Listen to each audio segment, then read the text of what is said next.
Connecting NASA with beavers is going to be sound strange to a lot of people, but once we explain the whole process, what's going on here, I think it'll become clear. I think in a lot of ways this beaver idea is starting to catch on. I think a lot of people are realizing that, without beavers, these watersheds they basically deteriorate. Jay is an Idaho rancher who worked with researchers to bring beaver back to his land in 2014. Within 6 years, there were more than 200 beaver dams along the creek, and the stream on Jay's property flowed 40 days longer into the year.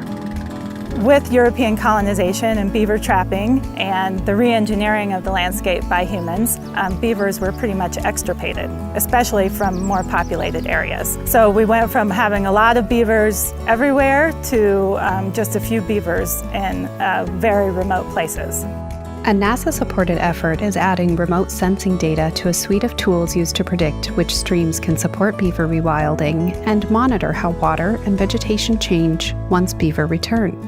The work that we were doing this morning was about trying to attract and lure beaver, and what we're seeing up here in terms of then taking, we built 25 fake beaver dams and now there's well over 200 of them. We treated a half kilometer, now they're covering 5 kilometers.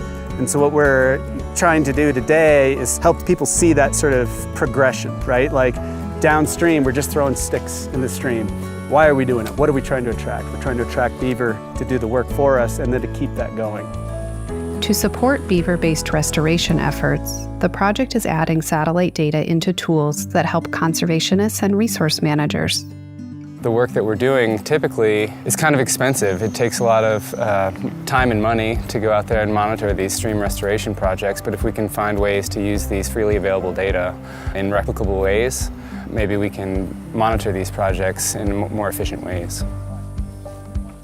For folks who are actually implementing beaver rewilding, they have to put a ton of resources into monitoring the effects of beaver rewilding. So they have to hike to remote places and they have to do that multiple times per year.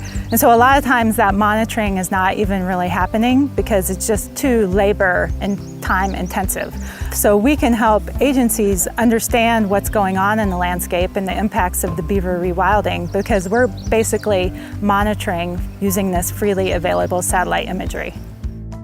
How can we see changes on the landscape? And the satellite imagery can help us monitor those changes. So you can see what it looked like before you brought the beavers in, and then over time you look at the satellite imagery later on how things have changed, and you can actually measure that change using the satellite imagery.